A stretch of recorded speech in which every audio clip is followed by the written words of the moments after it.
Everyone, welcome back to my channel, welcome back to my English literature channel.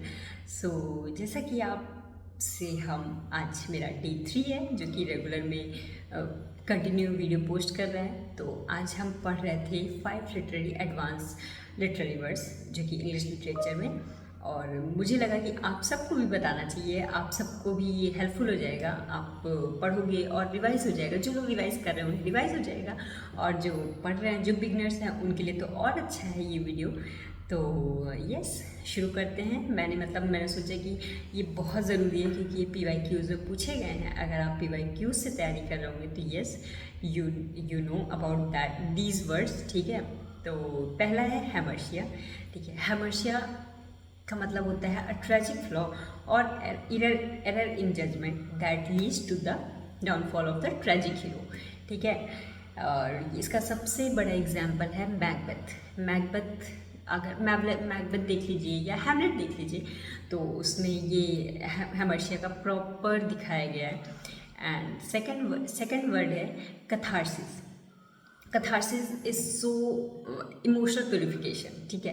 Catharsis का मतलब ये emotional purification या cleansing. अगर आप PYQs में या कभी कभी बड़े असर्शन एंड रीजनिंग में पूछ लेते हैं तो इसका मतलब ही आप छोटे से वर्ड में समझो कि क्लिनजिंग है या प्योरिफिकेशन बोलते हैं कथारसिस का मतलब। कथारसिस सुनने में ही ऐसा लग रहा है कि प्योरीफाई हो रहा है या क्लीन हो रहा है, ठीक है।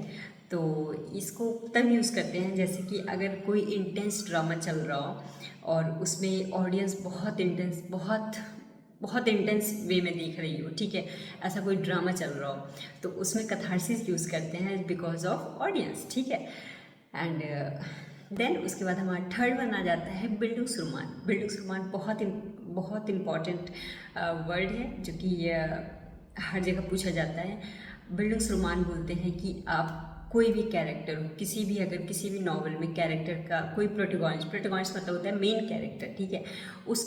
उसकी पूरी जर्नी दिखाई जाती है चाइल्डहुड से लेके अडल्टहुड तक, कि वो कहाँ पैदा हुआ, उसने क्या जर्नी की, उसने क्या सीखा। उतने जैसे अगर वो 24 साल का लड़का है तो उसका 1 ईयर से यूथ से अडल्टहुड दिखाया जाएगा, ठीक है। तो उसको बोल देंगे बिल्डुंग्सरुमान। और इसका बेस्ट एग्जाम्पल है डेविड कॉपरफील्ड जो कि चार्ल्स डिकेंस की है नॉवल। आप सबको पढ़ना चाहिए उसको। फोर्थ वन है stream of consciousness. Stream of consciousness को बोलेंगे कि आप सिंपल से वर्ड में समझ लो कि फ्लो ऑफ थॉट्स और फ्लो ऑफ फीलिंग्स, ठीक है। अगर कोई कैरेक्टर है तो उसके थॉट्स विदाउट एनी डिस्ट्रप्शन चल रहा है, विदाउट एनी डिस्ट्रैक्शन चल रहा है, मतलब उसको कोई डिस्ट्रैक्ट नहीं कर रहा है, उसके थॉट्स चले जा रहे हैं, मतलब वो सिर्फ उसी चीज़ के बारे में सोच रहा है। और इसका बेस्ट एग्जांपल है Virginia Woolf and James Joyce. ये दोनों लिखते थे स्ट्रीम ऑफ कॉन्शियसनेस के ऊपर। बहुत अच्छी नॉवल है, आप सबको पढ़ना चाहिए।